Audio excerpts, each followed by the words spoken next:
Hello, my friend. The world of magic, filled with legends and ancient tales, is opening its gates once again. Tonight, in the Gryffindor dormitory by the crackling fireplace, I will share another story with my friends.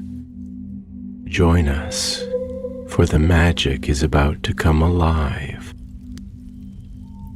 The wind curled gently around the crooked edges of the burrow, humming low as it tangled itself in the rafters, like a ghost wandering home. Rain danced against the windows, soft and rhythmic, blurring the view of the twilight garden beyond, where gnarled apple trees stood cloaked in mist, their branches heavy with the whispers of autumn. Inside, the hearth murmured quietly to itself, casting flickers of warm light over threadbare rugs and shelves lined with memories. Mismatched teacups, enchanted clocks, and family portraits that dozed peacefully in their frames. Ron Weasley sat in an old armchair by the fire, his legs drawn up beneath him, a mug of tea cooling beside him. The steam had long since faded, curling once like a sigh before vanishing into the quiet. His fingers traced the edge of the porcelain absent-mindedly, eyes fixed on the orange flames that twisted in the grate.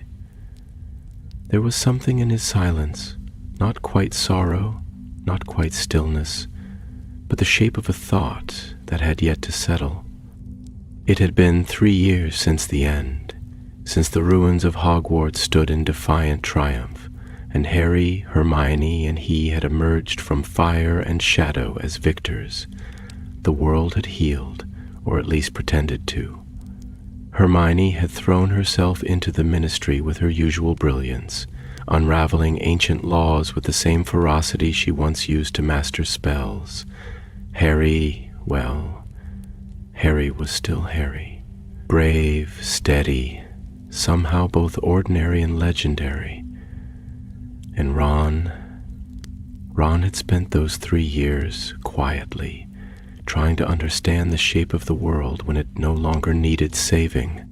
Ginny came in then, towel drying her hair with her wand, the scent of wind and broomstick trailing behind her. She glanced at her brother with that sharpness she never quite hid and lowered herself into the chair opposite his, one brow arched in gentle provocation. "You've got that look again," she said, tossing the towel aside.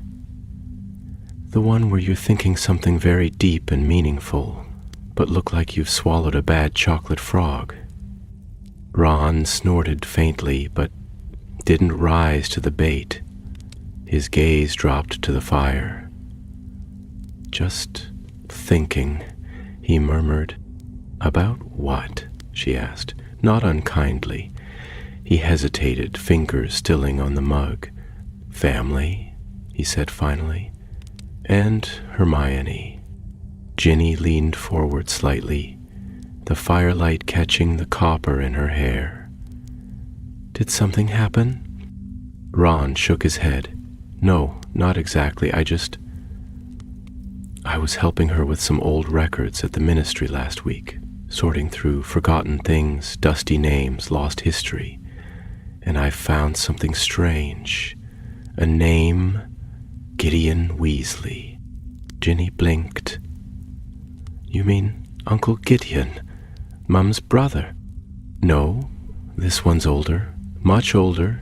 No stories about him, not even in the usual tales, just fragments, mentions in ministry archives about a hunter of magical beasts, protector of something called Rothfarley, but it was the pendant that caught my attention."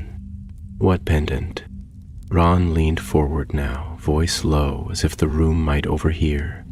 "There was a sketch, a silver amulet etched with runes, said to reveal the truest desire of the one it's given to, but only if it's gifted in love."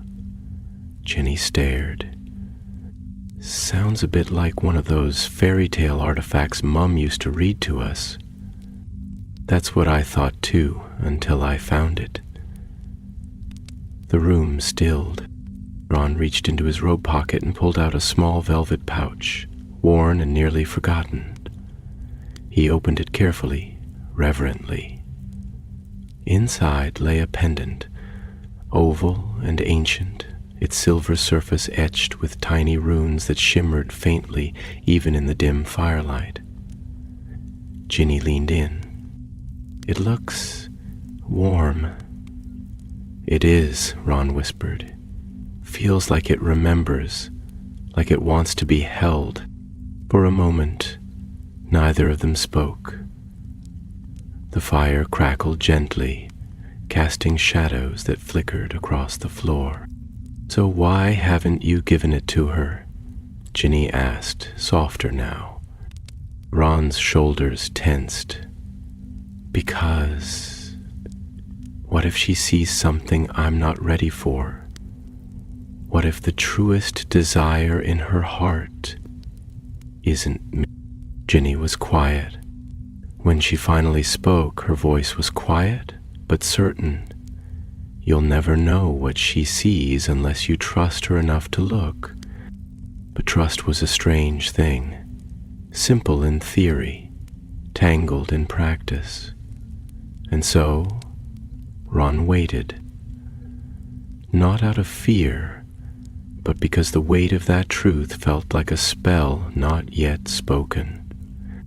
That night, after Ginny had gone to bed and the fire had dimmed to soft embers, Ron found himself wandering the attic. He didn't entirely know why. Perhaps it was memory. Perhaps it was the wind. The attic was a clutter of forgotten stories, old trunks, worn robes, Quidditch trophies buried beneath a decade of dust. The kind of place that remembered more than it revealed. He moved through the maze of relics until something glinted beneath a crooked wooden box.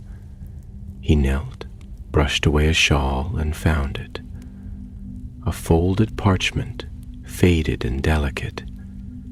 With careful fingers he unfolded it, revealing trembling script.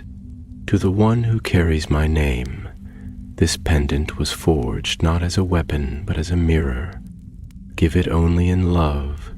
It will show her the heart she hides even from herself. May it protect what I could not." Gideon Weasley. Ron sat back on his heels, breath catching in his throat. The note felt heavy, not in weight but in meaning. A whisper from a bloodline too old to remember, and yet here it was, speaking still. He held the pendant again, its warmth steady, pulsing like a second heartbeat in his palm, and for the first time, he didn't feel afraid. He felt called, not by danger, but by love, and the truth it could carry, even if it hurt, even if it healed. The rain whispered against the roof above as Ron stood in the attic's soft darkness, the pendant glowing faintly in his hand. To give such a gift was to risk everything, but it was also perhaps the only way to be truly seen, and so the night grew still around him, holding its breath, waiting for the choice yet to come. The days that followed moved slowly, like the turning of ancient pages in a forgotten book. The air was heavy with the scent of wet leaves and cold earth, and the skies above Ottery St. Catchpole wept often, casting long silver veils across the land. The burrow creaked and groaned with the changing season, its walls seeming to whisper secrets in the quiet hours between twilight and dawn. Ron found himself walking more along the hedgerows, beneath the skeletal trees, through the paths that once echoed with the laughter of his younger self. But now the laughter was memory, and his thoughts were quiet company. He carried the pendant everywhere, tucked beneath his robes, a constant thrum against his chest like the ticking of a silent clock. He hadn't yet found the moment or the courage to place it in Hermione's hands. There was something sacred about the idea of giving it. Not because of the magic, though that too carried weight, but because of what it meant to offer someone the mirror of their soul, to ask someone to look inside themselves and speak what they found. It was more than love. It was surrender. Ron tried to bury himself in books and chores, in helping George at the shop and answering the endless owl posts from cousins and second cousins and their assorted dramas. But nothing truly distracted him, and each night as the fire burned low and the stars blurred behind curtains of rain, he returned to the attic, to the box, to the parchment, to Gideon's handwriting and its ghost of a promise. He began to wonder who Gideon had given the pendant to. Had it worked? Had it revealed some terrible truth or offered a moment of clarity that changed a life? Or had it been tucked away again, just as Ron had done, hidden by fear disguised as caution? There were no answers in the letter, only the weight of what had been left unsaid. It haunted Ron in the gentlest of ways, like a lullaby sung in a language he had almost forgotten how to understand. Hermione, for her part, seemed increasingly frayed. She tried to hide it behind her usual precision, the tidy hair charms, the perfectly pressed robes, the way her parchment was always aligned with the edge of her desk. But Ron saw the signs. The way she hesitated in the hallway before stepping into the ministry lift, the way her fingers lingered over her wand as if searching for something it couldn't conjure, the way her eyes, when they looked at him, were filled with a wariness deeper than any spell could mend. It wasn't just work, though she would say it was. Her current case involved something arcane, a form of dream magic that fed on memory and left its victims dazed and disoriented, unable to recall their names or even the faces of loved ones. She had spoken of it once at the Burrow, voice tight and clipped, as though saying too much would unravel something fragile inside her. Ron had listened then, brow furrowed, hands wrapped around a mug of tea that had long since gone cold. He hadn't known what to say, not really, but he'd wanted to hold her, to tell her that she wasn't alone, that she didn't always have to be the cleverest, the strongest, the one who solved everything. She didn't let him. Not then. But that was before the pendant. That was before Ron had realized there was a way not to fix her, because love wasn't about fixing, but to help her see herself again. Not the version the world expected, but the truth beneath it. The Hermione who once paced barefoot across the Gryffindor common room muttering about arithmancy. The Hermione who punched Draco Malfoy without hesitation. The Hermione who stood with him in the dark before the storm, always choosing the path that hurt because it was right. It was late one evening when Ron finally decided. The Burrow was quiet, save for the ticking of the old grandfather clock in the hall and the rustle of owls outside. He stood at the window, the pendant held in both hands, its silver surface catching the light from the fire. His reflection shimmered faintly in its curve, distorted but steady. He took a deep breath, his voice barely a whisper. "You deserve to be seen," he said. "The real you. Not the one the ministry claps for, not the one people write books about. You." And with that, he wrapped the pendant in a soft cloth and tucked it into the inner pocket of his coat. The next day, he apparated to London. The Ministry of Magic gleamed coldly beneath a pale morning sky, its stone arches and enchanted glass reflecting a city that bustled but never quite settled. Inside, witches and wizards hurried through corridors, their robes trailing like shadows, their conversations clipped and efficient. Ron moved through them like a man in a dream, the pendant pulsing softly at his side. He waited for her outside her office, leaning against a pillar etched with runes too old to read. She emerged a few minutes later, eyes clouded, a stack of files clutched to her chest like armor. When she saw him, she blinked once, then smiled, a weary thing, but real. "Ron?" she said, surprised. "What are you doing here?" He straightened, hands in his pockets. "Lunch?" She laughed, but it was thin. "I don't have time today. He stepped forward, voice gentle but firm. "Yes, you do." Something in his tone stilled her. She nodded slowly, setting the files on her assistant's desk without a word. They walked side by side down the long hallway and out into the autumn wind. The trees outside the ministry were gold and crimson, their leaves spinning down like spells undone. They walked in silence for a while, neither speaking, both wrapped in thoughts too tangled to share. But when they reached the small park near the leaky cauldron, Ron paused. "I want to show you something," he said. Hermione turned to him, brow furrowed. "What is it?" He reached into his coat and withdrew the cloth-wrapped pendant. For a moment he said nothing, just let her look at it as he unwrapped the silver piece and held it out to her in both hands. Her eyes widened, breath catching as she reached out, her fingers brushing his. "Ron, what is this?" He met her gaze. "It was in my family's attic. Old, magical. They say it shows the truest desire of the one it's given to, but only if it's given in love." Her fingers trembled as she took it, the pendant warm against her palm. The runes shimmered faintly, like morning mist. She looked up at him. "And why are you giving it to me?" His voice was steady.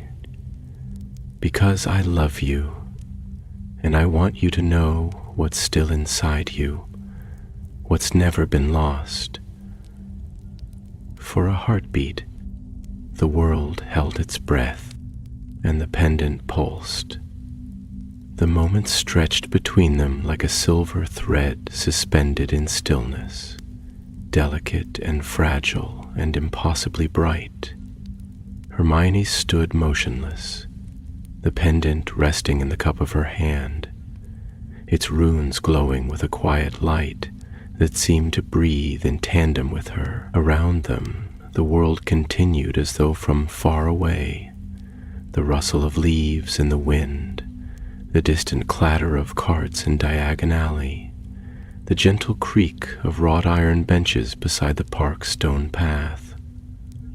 But none of that touched them. Not in that moment. Ron could barely breathe. He didn't know what he expected to happen, not really. Perhaps the amulet would shimmer. Perhaps it would spark with light. Or maybe it would do nothing at all.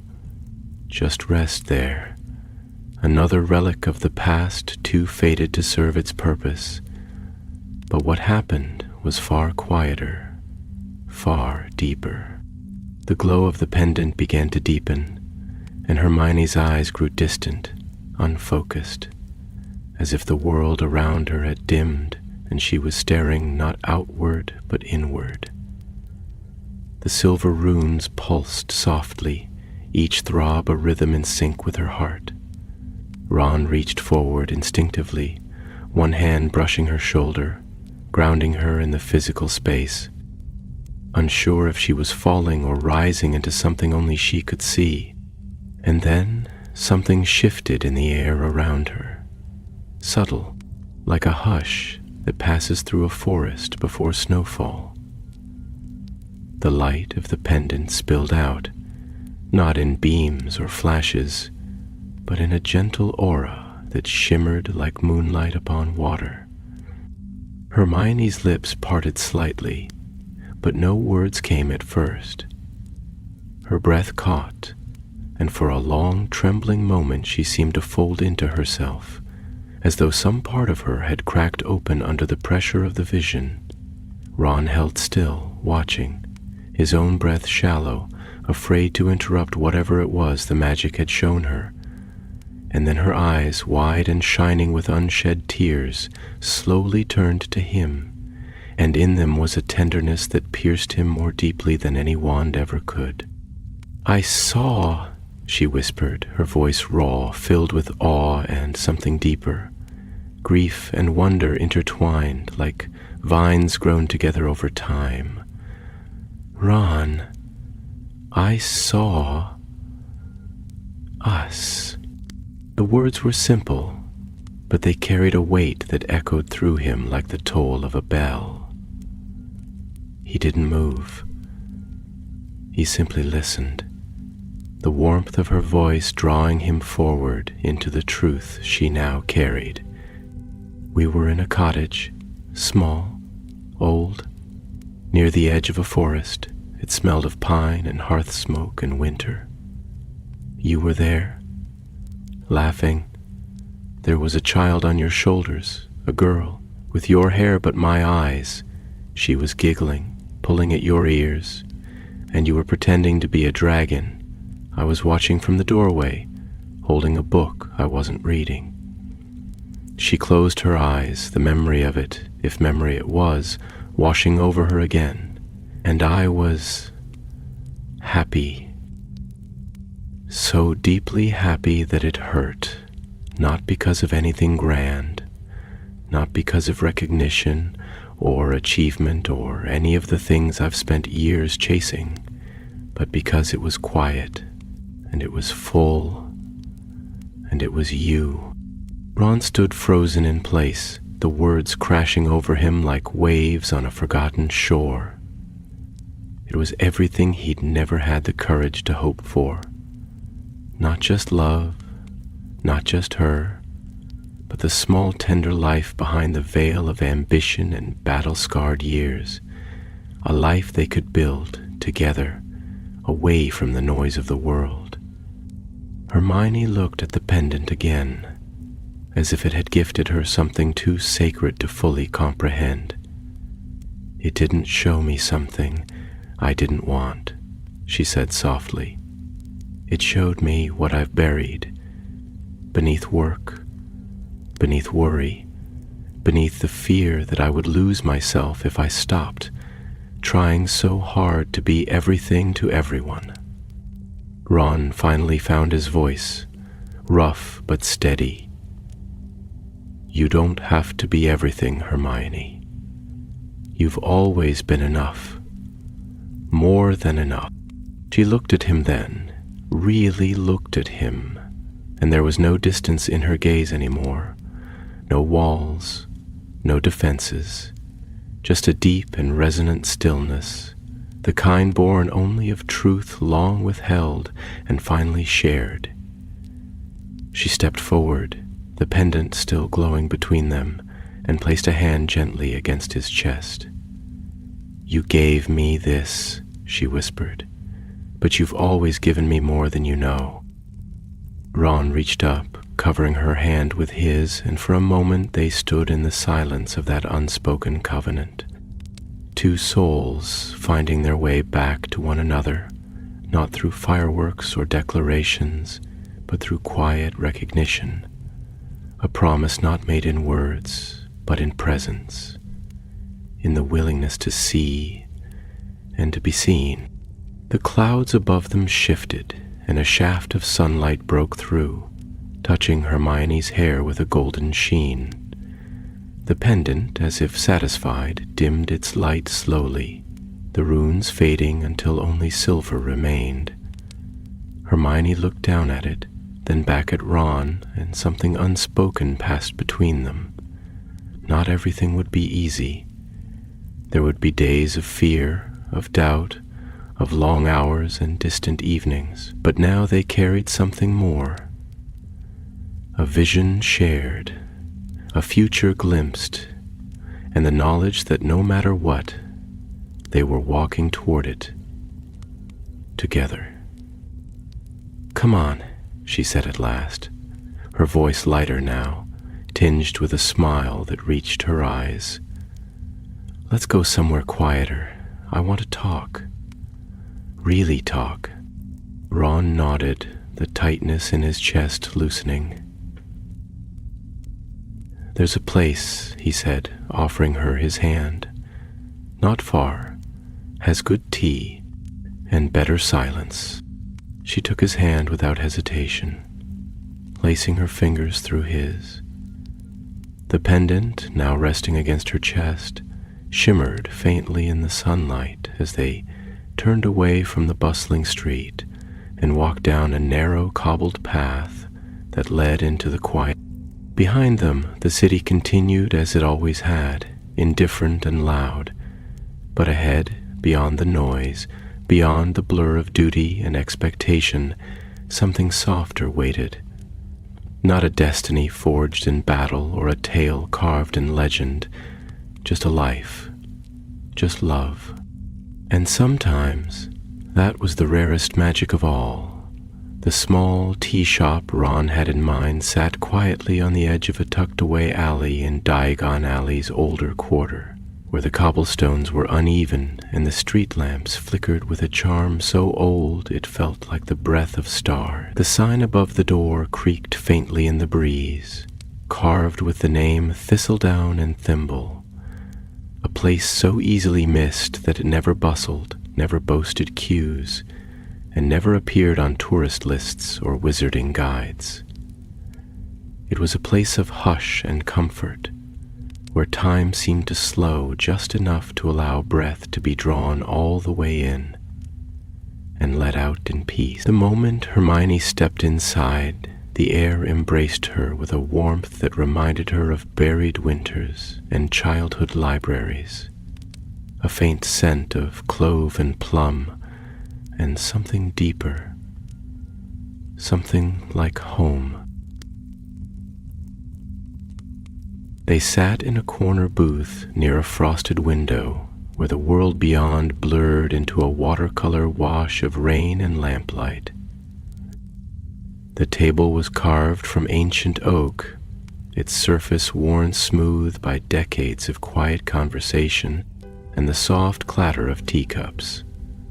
Hermione held her mug with both hands, fingers curled tightly around the warmth, not because of the cold, but because she was grounding herself in the now, steadying herself on something tangible. Ron sat across from her, not leaning forward, not pushing, just present, just there. That had always been one of his gifts, so easily overlooked by others, but never by her. When Ron chose to stay, he stayed, not for show, not for glory, but because that was who he was. For a time they simply sat, letting the silence stretch between them like a warm shawl. It wasn't the silence of distance, but of intimacy. Two people who no longer needed to rush into speech to prove connection. Outside, rain whispered against the glass, and somewhere in the back of the shop a quiet melody played from a bewitched gramophone, low and drifting like a lullaby from another era. Eventually Hermione spoke, her voice hushed and even. "I didn't expect to feel so much when you gave it to me," she said. I thought I had everything sorted. My work, my place in the world, the person I was becoming. But when I held it, it was like the scaffolding fell away, and what I saw underneath was not broken, but forgotten, or maybe neglected, a part of me I left behind. Ron's eyes didn't leave her. He nodded, slow and careful, as though absorbing every syllable. "You haven't left anything behind, Hermione. It's still there. You've just had to be so many things for so long that the quiet parts didn't get a say. She looked down into her tea, watching the reflection of the candlelight flicker on its surface. "I was scared," she admitted, and it came out like a confession, a truth she'd held too tightly for too long, scared that if I let myself want something so simple, like a cottage and peace and you, that it meant I was giving up on everything else I'd worked for, all the people who believed in me, all the parts of myself built from books and battles and conviction. I didn't know how to want both. Ron reached across the table then, not dramatically, not with the flourish of a grand gesture, but with the kind of quiet surety that could only come from years of knowing someone in both light and shadow.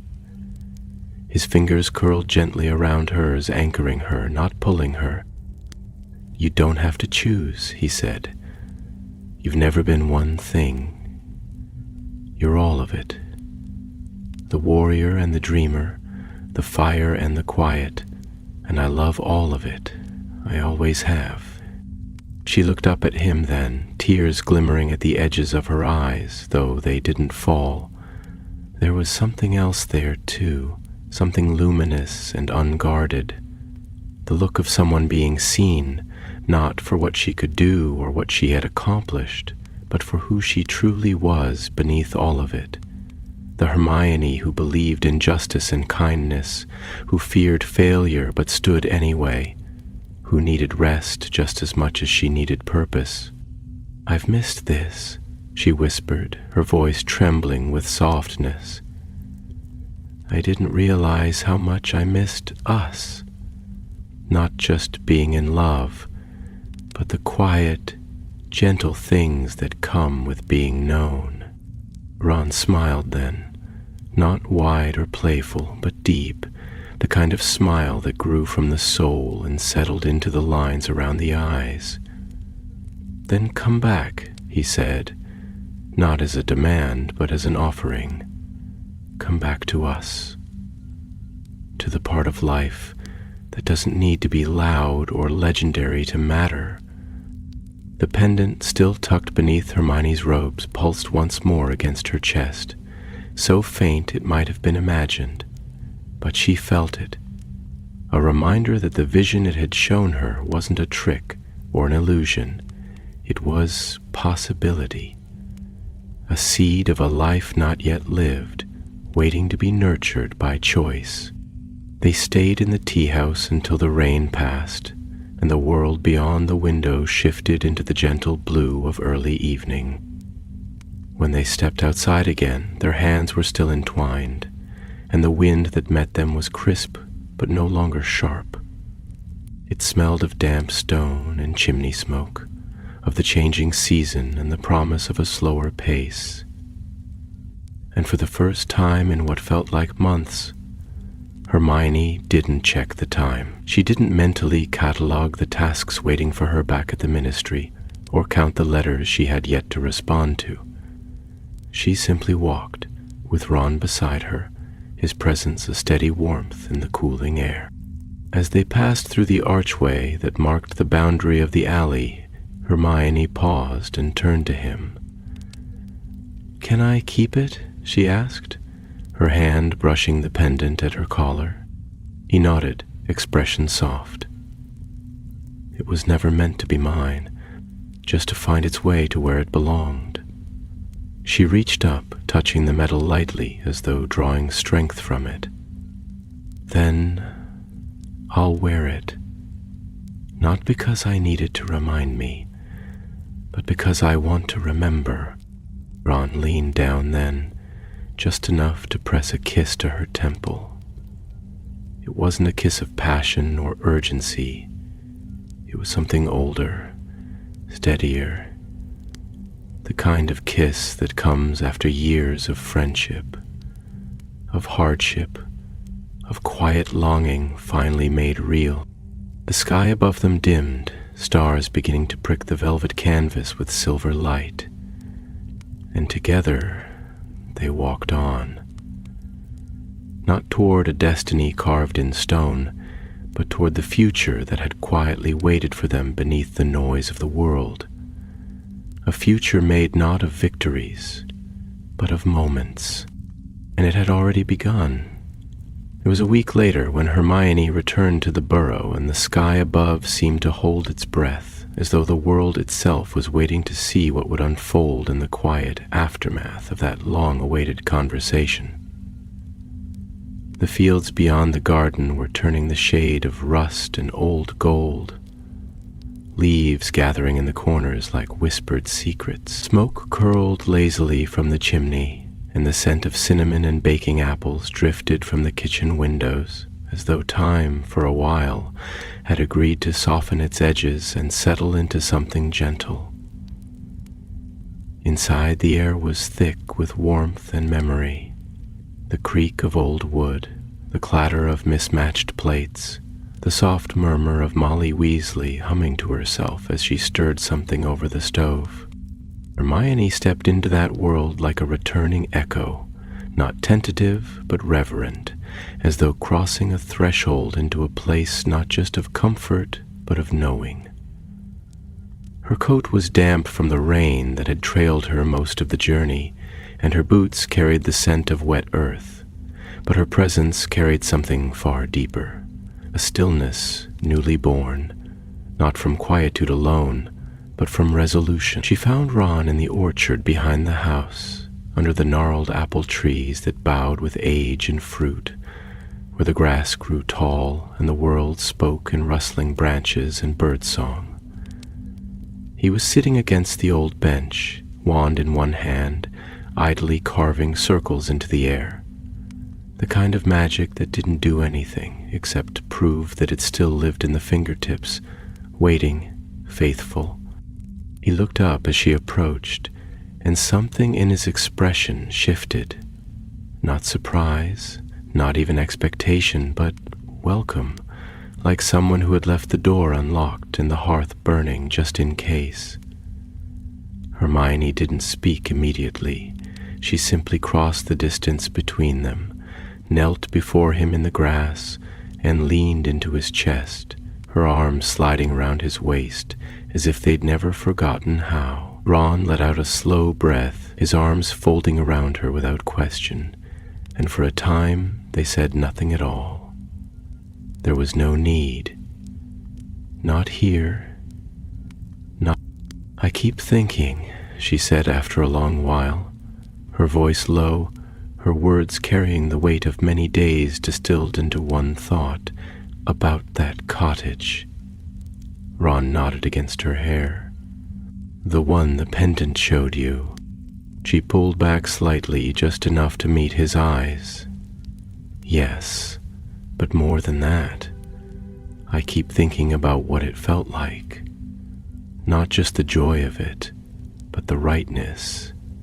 As if magic had taken the shape of a life and whispered, 'This is yours, if only you have the courage to want it.'" Ron reached up, brushing a leaf from her shoulder with infinite care. "And do you?" he asked, not as a challenge, but as a question wrapped in hope.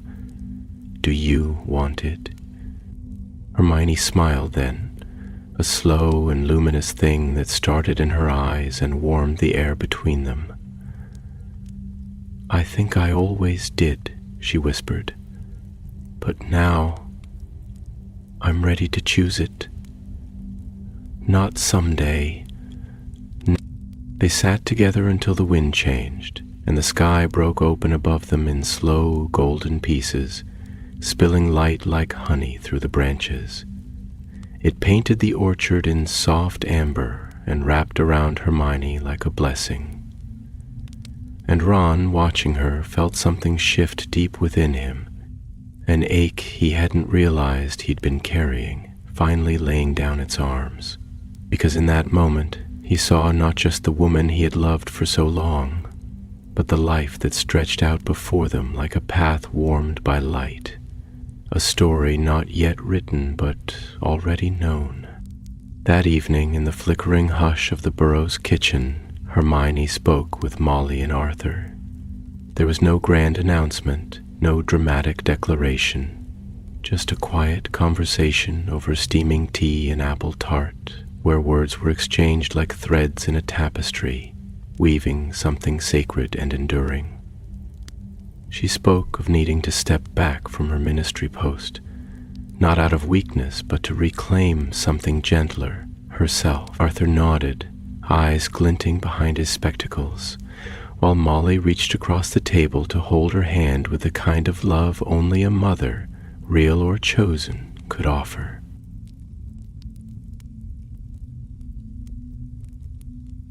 Later, when the stars hung low and the house had settled into soft breathing and creaking floorboards, Ron and Hermione returned to the attic. The pendant still rested in its cloth, nestled in the old wooden box that had waited through generations to be opened once more. Hermione touched it reverently, then closed the box gently and handed it back to Ron. "Keep it," she said. "Not for me. For someone else, one day. A reminder that sometimes magic is not the fire we cast, but the truth we uncover." Ron didn't reply. He simply kissed her forehead, then carried the box down the creaking stairs, placing it in a drawer beneath his bed where it could wait again. Not forgotten, just patient. The next morning they apparated to the edge of a small village nestled between forest and field, where the air smelled of pine and the stone cottages wore ivy like old stories. There was one in particular, crumbling, quiet but sturdy, that had long been abandoned and left to the mercy of moss and memory. They stood before it hand in hand, and Hermione whispered a charm to unlock the rusted gate, while Ron stepped inside, feeling the floor creak beneath his boots. It needed work, of course. The roof sagged, the walls were bowed with age, and spiders had claimed their territories with abandon. But it was perfect. It was possibility, and together, with laughter, with spell work, and with long afternoons spent side by side, they would make it their own. Not a life of retreat, but a life reclaimed. Not a tale of fame and flame, but one of hearthlight and belonging. And when, one day, a child's giggle echoed through its halls, and books lined its shelves, beside toy wands and dragon-shaped slippers, and two chairs rocked gently on the porch, while the stars rose above the treetops, they would look at one another and know. The pendant had not shown a fantasy. It had shown the truth that lived quietly in their hearts, waiting. And now, wonderfully real, the seasons turned, as they always do, though somehow, once they had settled into the rhythm of the new life they were quietly shaping, time itself seemed to breathe differently. The days lengthened and softened, stretching like warm shadows in late afternoon, and the nights grew quieter, not with silence, but with the kind of hush that lives in the spaces between heartbeats. The cottage, once a skeleton of stone and wood, began to bloom. Not quickly, not with the efficiency of a spell, but with the loving, stubborn pace of things meant to last. Ron and Hermione worked side by side, not just with magic, but with hands and laughter, and the sort of patience that love makes room for. They patched the roof in the rain, charmed the fireplace back to life with singed eyebrows and triumphant cheers, and discovered, buried beneath a moss-covered wall, an old garden that had long since surrendered to wildness. And in that garden, amid the tangled vines and wayward roots, they planted the first things not out of duty or necessity, but simply because they could.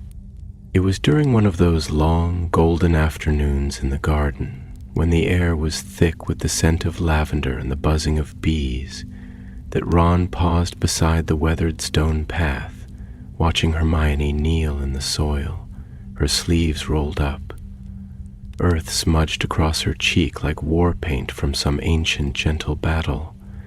She was humming to herself, a soft, wandering tune he didn't recognize, yet one that felt old and rooted, like it had grown up through the ground with the daisies. He leaned against the fence, arms folded, letting the moment unfold without interruption. It struck him, suddenly and fully, how rarely people spoke of love in its quiet stages. The world celebrated the beginnings, the fiery declarations, the dramatic rescues, and the aching partings, but not this. Not the way love could live in the dirt under your nails and the shared silence between two people who no longer needed to prove anything. Later, as the stars bled slowly into the indigo sky, they sat on the back step of the cottage, wrapped in a blanket, a mug of tea shared between them. The wind carried the last of summer's warmth, mingled with the scent of wood smoke and rosemary.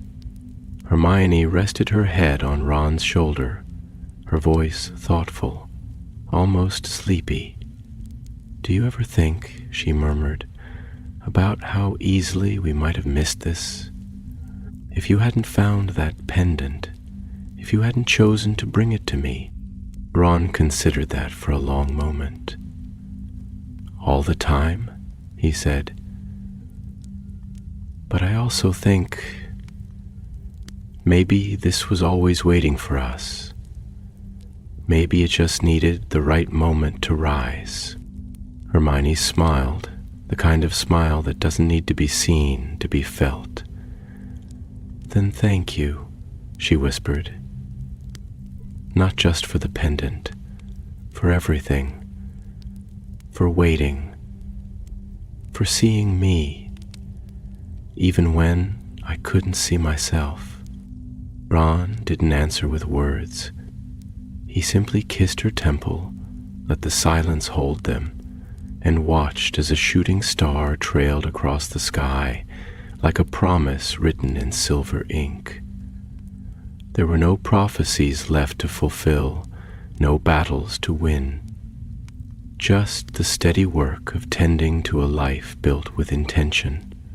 One morning, one glance, one kindness at a time. The months moved forward, and the world outside kept spinning with its usual noise and need, but within the stone walls of the cottage, there was a different kind of time being kept, one where breakfast was shared in mismatched mugs, and letters from Harry arrived folded into dragon-shaped paper charms, and Ginny dropped by with stories from the pitch and complaints about league bureaucracy that Ron only half understood but always listened to. Hermione, now working part-time as a magical consultant for the Department of Mysteries, would often spend her mornings wrapped in a shawl on the porch, quill in hand, scribbling notes not just for work but for herself, for dreams, for stories, for things she never had time to write when everything was war and urgency. One crisp morning, when the leaves had turned to fire and the wind had begun to nip at their collars, Hermione found a parcel waiting for her on the doorstep. No note, no owl. Just a simple brown-wrapped box tied with green ribbon.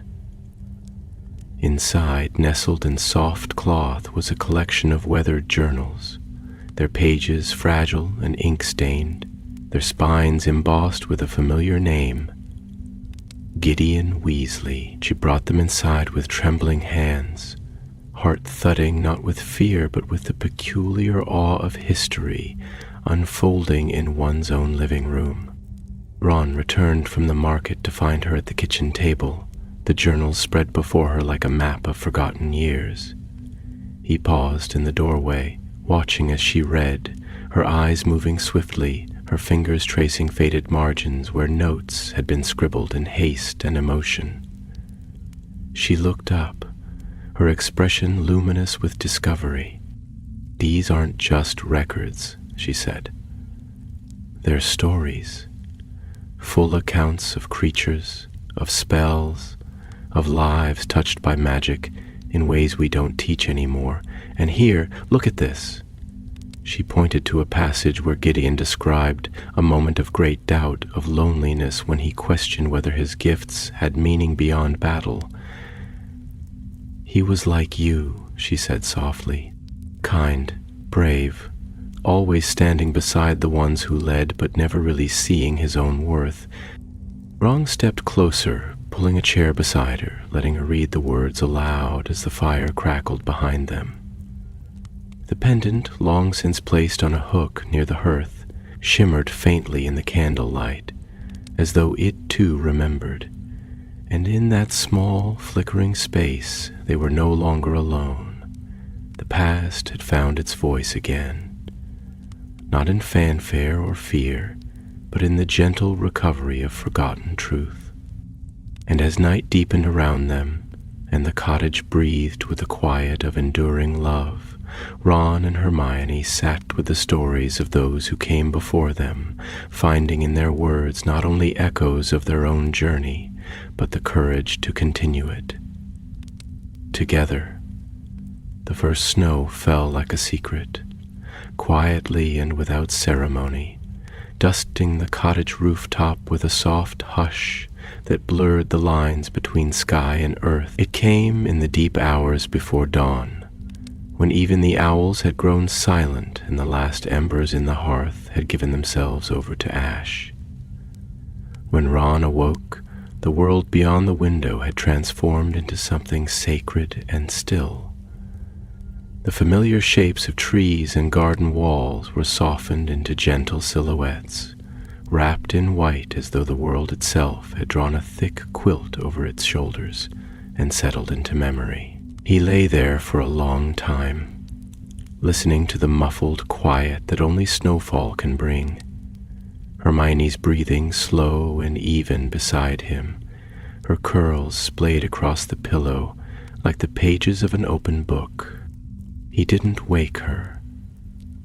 There was something reverent about the moment, something that asked for silence and thought.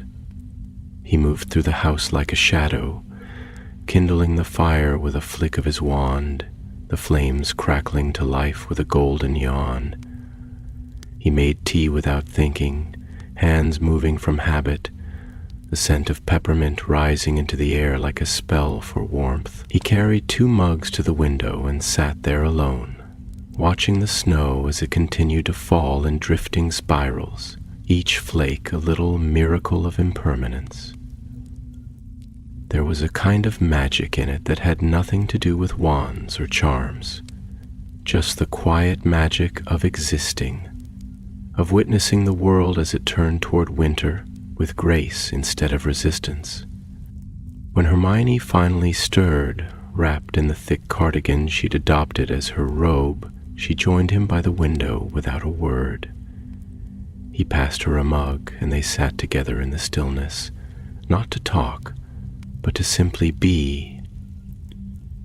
Snow fell steadily, dusting the garden, the gate, the low stone wall where birds often perched. The world was suspended, held in the breath between seasons, and for the first time in a long time they felt no need to plan or rush. The day belonged to them, and them alone.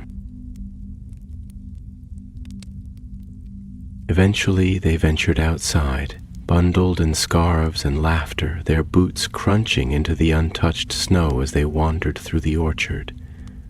Ron threw the first snowball, clumsily, but with great enthusiasm, and Hermione retaliated with the precision of someone who had once hexed a Death Eater into unconsciousness. Their laughter rang across the frozen trees, echoing like music long forgotten, but instantly remembered. And when the snowball fight gave way to gasping breath and flushed cheeks, Ron pulled her close and kissed her in the cold, their breath mingling in clouds of warmth, the sky above them a wash of gray light and drifting snowflakes. Back inside, with fingers thawing by the fire and the smell of cinnamon scones baking in the oven, Hermione's latest kitchen experiment, one she refused to let the house health at the ministry help with, they found themselves settling into a new kind of day, the kind that had no great meaning except that it was theirs. Ron took out one of the old journals from Gideon's box and opened it to a passage marked with a strip of red cloth. Hermione, her legs tucked beneath her and a quill balanced in her fingers, leaned over his shoulder as he read aloud. It was a story of a creature now lost to legend, a twilight wraith that could be summoned only by the sorrow of a place long forgotten. Gideon had tracked it to the ruins of an ancient hall, where the air had smelled of smoke and violets, and found not a monster, but a memory made flesh, wandering the corridors as though searching for a name it had lost. Ron's voice softened as he read the final line aloud. Not all hauntings are curses. Some are simply longings that have not yet found rest. Hermione was quiet for a long moment, her eyes reflecting the firelight, and when she finally spoke, her voice was thick with thought. "It's beautiful," she said, "and sad. But there's something kind in it too, like even sorrow, if remembered with love, can become something gentler." Ron closed the journal and nodded, his thumb brushing the spine like one might soothe a restless child. "That's what I think this place is," he said. "Not just the cottage, but us, what we're building. It's where all those old longings, ours, theirs, the ones in these pages, they can rest, be heard, be home." Hermione reached for his hand and they sat together, letting the snow fall and the stories breathe between them. That night they lit every candle in the house, not out of need, but out of reverence. The flickering light cast shadows on the walls, and for the first time they read not to learn, but to remember, to honor. Each page was a bridge across time, each name a thread woven back into the living world. They began cataloging the stories not as archivists or scholars, but as keepers of something sacred, memory made visible. Outside, the snow deepened, blanketing the earth in stillness, and inside the cottage glowed with warmth and wonder, a hearth of light in the growing dark. The pendant still hung near the mantel, untouched, unneeded now for its original purpose, but its presence remained a quiet sentinel, a reminder of what had been revealed and what had been chosen. Ron and Hermione fell asleep that night, wrapped in wool and each other, the scent of parchment and pine lingering in the air, the fire humming low and the house holding them as gently as breath holds silence. The winter deepened, and with it came a slow thickening of time, as though each day were dipped in frost and drawn out like a long note in a lullaby. The world beyond the cottage grew still, cloaked in snowdrifts and silence, the kind of silence that didn't ask for sound, but seemed to listen in its place.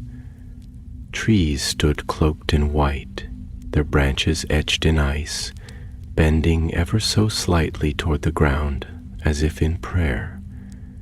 The nearby village grew quieter too, its stone paths often empty, windows lit with the amber glow of hearth fires and lanterns, and within the stone walls of their home, Ron and Hermione found themselves slipping into a kind of peace neither of them had ever known.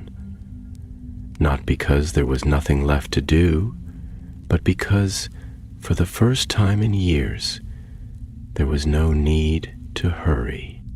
Hermione often sat by the window in the mornings, wrapped in a thick shawl, her breath fogging the glass as she wrote with long strokes of her quill. She wasn't composing policy anymore, nor poring over spells buried in bureaucratic margins. Instead, she wrote stories, not grand epics or battle accounts, but small, tender things.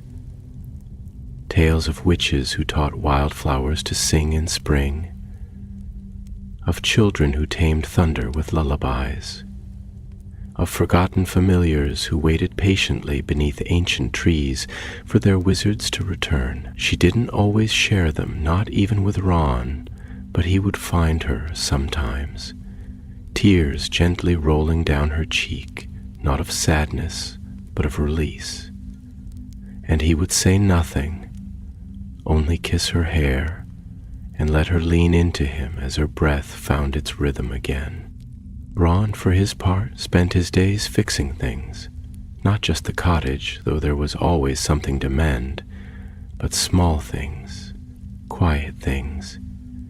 The hinge of a gate long rusted shut, the locket Hermione's father had given her as a child, its charm enchantment grown faint, a wooden stool that had once belonged to Molly's mother, rescued from the Burrow's attic and restored in time for Christmas. There was a contentment in it that surprised even him. The boy who had once fought dragons and dark wizards now spent his afternoons coaxing life back into the humble and the broken, and it made him feel more himself than any duel ever had. He hadn't left behind the brave things, only discovered that courage could also look like tending a fire, or knowing exactly how Hermione liked her tea when she was too tired to ask. They created traditions, quiet ones, built not on obligation but on intention. Every Sunday morning they walked the woodland path behind the cottage, even in snow, even in sleet. They would pack a thermos of hot cider, bundle themselves in too many scarves, and let their boots find the rhythm of frozen earth. Sometimes they spoke of nothing. Other times they would recall old memories, letting them rise like fog and pass between them. And sometimes Hermione would read aloud from Gideon's journals, her voice threading through the branches like wind.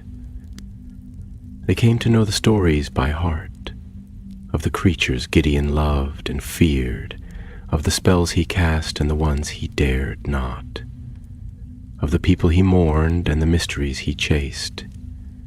The journals, once relics, became part of the fabric of their life, windows into another time that had somehow led them here. Then came the letter. He arrived one gray morning on the back of a shaggy ministry owl, damp from the storm and grumbling with a disgruntled huff. Hermione opened it while standing in the doorway, snow gathering in her curls as she read the familiar seal. It was from Kingsley Shacklebolt. She didn't say anything at first, just stood there, her eyes moving slowly over the words, the wind curling around her as if reading over her shoulder. When she finally came inside, she handed the parchment to Ron without speaking. He took it, brow furrowing as he read. The ministry was requesting her insight. Nothing urgent, nothing demanding, but a gentle invitation to contribute to a new initiative on magical heritage preservation. Something rooted in what she had already been doing. Something gentle, measured, and deeply hers. Ron looked up, his eyes searching hers. She didn't look troubled, only thoughtful. "You don't have to decide right now," he said. Hermione shook her head slowly. "I know, it's just the way they asked. No pressure, just respect. It's the first time I've been invited without being summoned." "That's because you walked away," he murmured. "And now they see what you're worth." She smiled faintly, folding the letter and setting it beside the hearth. "It's not about being seen anymore," she said. "It's about choosing how I'm known, and what I give away, and what I keep." Later that evening, she wrote a reply, brief, clear, gracious. She said yes, but only part-time, only on her terms, and only if the work was rooted in truth and memory, not convenience and control. She sealed it with wax, and when the owl returned the next morning, it took flight again with a letter that weighed far less than its words. The winter waned, as it always did, and signs of spring began to whisper at the edges of the trees. Buds pressed against the bark, green and stubborn, and the air began to hume with the distant promise of warmth. The days grew longer, the shadows less sharp, and in the quiet hours before sleep, Ron and Hermione would lie together beneath blankets that smelled of lavender and wood smoke, her head on his chest, his arm curled around her like the answer to a question long asked. And sometimes, just before drifting off, Hermione would whisper a story, not from a book or a journal, but from her own mind, her own voice, stories not of what had happened, but of what might be, of children who learned to fly by listening to the wind, of houses that grew wiser as their owners aged, of pendants that revealed not just the truth, but the tenderness hidden beneath it. Ron would listen, his eyes closed, his breath slow, and think, this is the magic that matters, not the spells, not the battles, but the stories, the ones we tell when we think no one is listening, and the ones we live when we think no one is watching. Spear came not in a sudden burst, but in a slow, deliberate unfolding, like a hand opening to reveal something fragile and blooming within. The trees, once bare and skeletal, now wore veils of green so soft and translucent they looked like the breath of the earth made visible.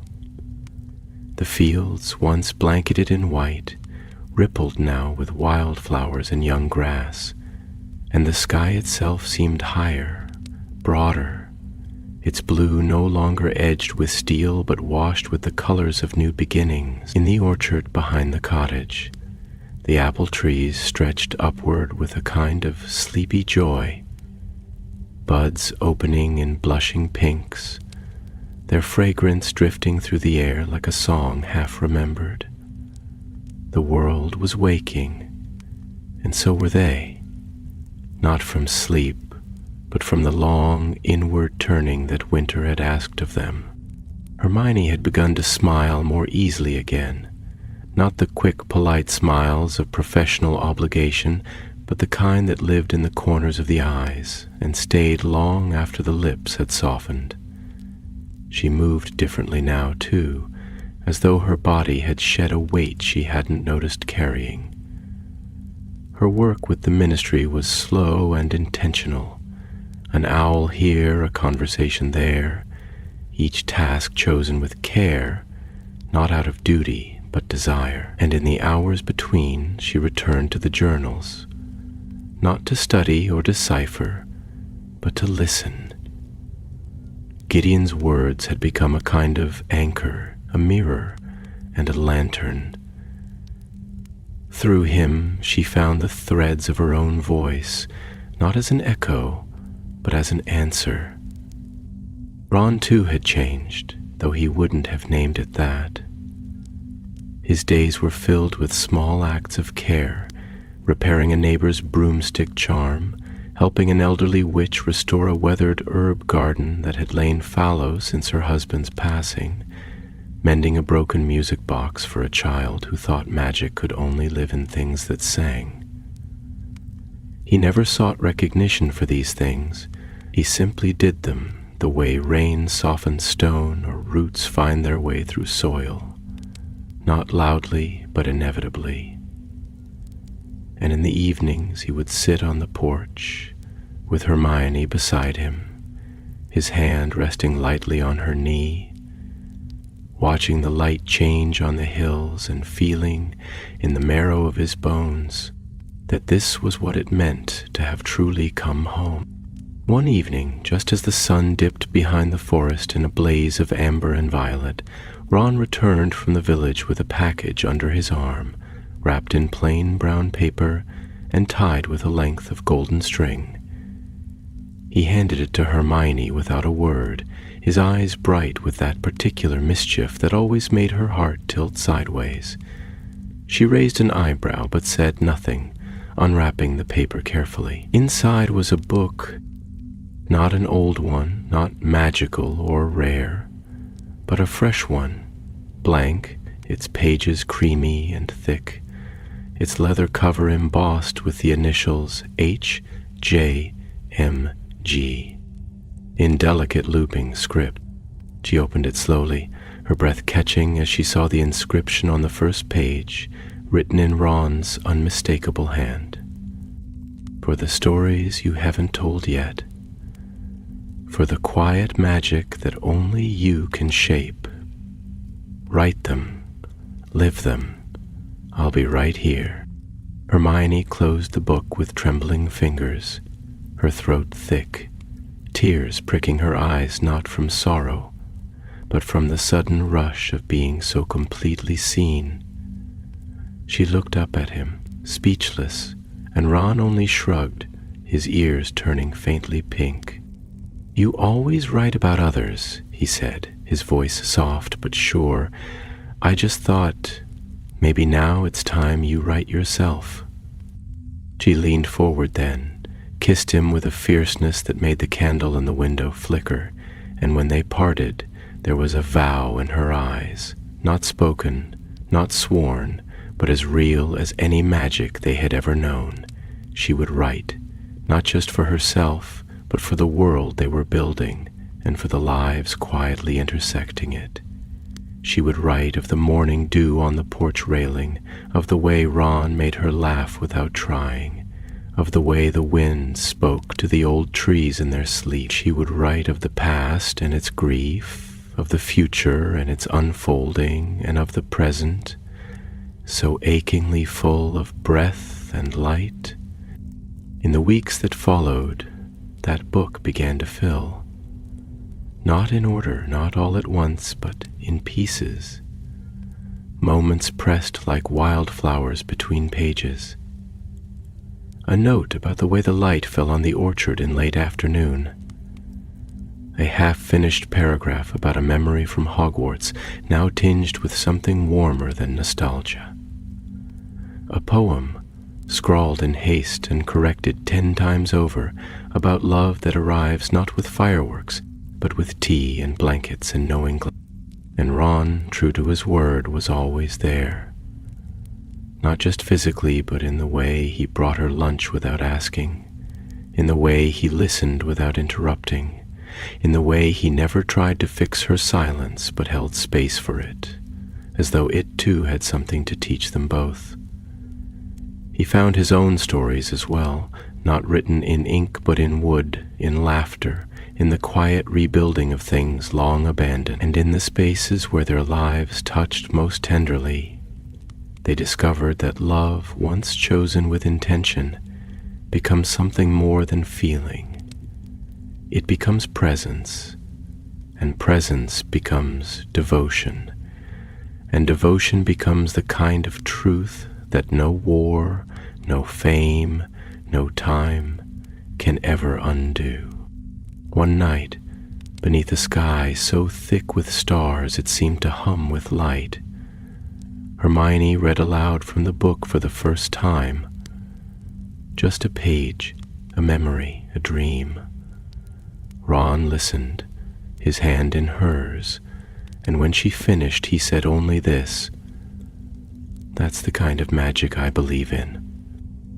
And she knew, in the deepest, most unshakable part of her, that this life they had grown, like a garden from the bones of sorrow and the soil of hope, was the greatest spell they would ever cast. It was late in the season when the dream came, not the kind conjured by fear or restlessness, but one steeped in warmth and the quiet whisper of what lies ahead. Hermione stirred beneath the covers, the air in the room laced with the scent of open windows and blooming jasmine, the stars spilling their soft luminance across the walls like a blessing.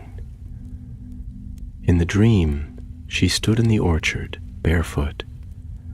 the grass cool beneath her feet, the apple trees towering above like guardians from another time. The sky overhead was the pale indigo of early dawn, and though the world was still, it was not empty. She felt a presence beside her, not startling or strange, but familiar, woven into her very breathing. Ron was there, his fingers brushing hers, though neither of them spoke. They simply stood, hands nearly touching, gazing out toward the horizon as if waiting for something long promised to finally arrive. Then came the laughter, light and lilting like the chime of bells carried on wind. A child's laughter, and in that moment Hermione knew the dream was not mere fantasy, but a memory not yet lived. She turned and saw the child running through the grass, hair streaming, arms outstretched toward the rising sun. The girl turned back, her face alight with joy, and in her eyes Hermione saw both herself and Ron reflected there, whole and new, as if the world had chosen to echo their love into another soul.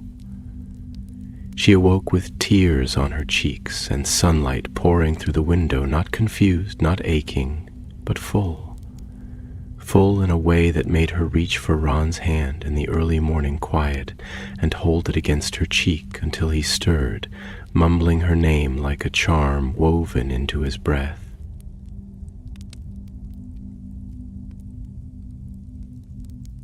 That morning, over tea and honeyed toast, she told him about the dream. Not every detail, not yet, but the feeling of it, the depth. Ron listened without speaking, his hand wrapping around hers as he always did when she needed tethering. Then, as if the answer were already known to them both, they began to talk, not just of dreams, but of children, of beginnings, of the kind of love that could be passed on not only through stories and trinkets, but through the very shaping of life. There was no urgency in their voices, no pressure, only curiosity and the still, quiet wonder of discovery. They spoke of names, of whether a child would take after Ron's laugh or Hermione's eyes, of what kind of world they wanted to raise someone in. And as they spoke, the walls of the cottage seemed to lean closer, the fire seemed to burn a little brighter, and the world itself, just outside the window, waited with bated breath. In the days that followed, the village changed too, as villages often do when life begins to echo through its streets in new ways. The neighbors who had once known them as the quiet couple in the stone cottage began to wave more, to linger in their gardens in hope of a chat. Letters arrived from Harry and Ginny, news of their own little one on the way, jokes about matching jumpers and future Quidditch team. Molly sent recipes handwritten on old parchment, their edges smudged with flour and memory. Arthur enclosed a tiny, enchanted music box that played lullabies in 4 languages, just in case, he wrote. You're preparing for something special. But it wasn't just family. Even the land responded. The old garden bloomed with unexpected color, wildflowers long thought dormant pushing through the soil with stubborn beauty. The air grew thicker with birdsong. The apple trees bore more fruit than they had in years, and Hermione joked that the trees were as eager as she was. Every evening they would sit under the pergola Ron had built, watch the stars unfold above them, and dream together of futures, of laughter, of the tiny footsteps that might someday echo across their floors. One evening, as the last light of day painted the sky in watercolor pinks and purples, Ron brought out the old pendant. He had polished it, though it still bore the quiet scars of age, its runes now gleaming gently under the open sky. He placed it in Hermione's palm without a word, and for a moment she simply stared at it, remembering. all the weight it had carried, all the truths it had revealed. "I don't need it now," she said softly, her eyes not on the pendant but on him. "Not to see what I desire, not to understand what I love." Ron smiled, brushing her cheek with his thumb, the gesture slow and reverent. "I know," he said, "but maybe one day someone else will, and they'll hold it and see what we've built, what was possible." Hermione closed her fingers around the pendant and nodded. They would keep it, not as a talisman, but as a story to one day pass on, one thread among many, a reminder that even the most ancient magic has a home in the quiet hearts of those who choose love, who choose each other over and over again. And so, as the stars wheeled above them and the world leaned gently into spring, Ron and Hermione sat together in the place they had made sacred not through power or prophecy, but through presence. They had walked through fire and silence, through doubt and reunion, and now here they were, not triumphant, but real. And in the cradle of that reality, something beautiful began. It would not always be easy, it would not always be soft, but it would be true, and sometimes the truth is the deepest kind of magic. There beneath the stars, wrapped in each other's arms, they let themselves fall asleep. The world quiet around them, the garden dreaming with them, the pendant resting on the table like a promise kept. And the night held them, and the future waited, and love remained, always.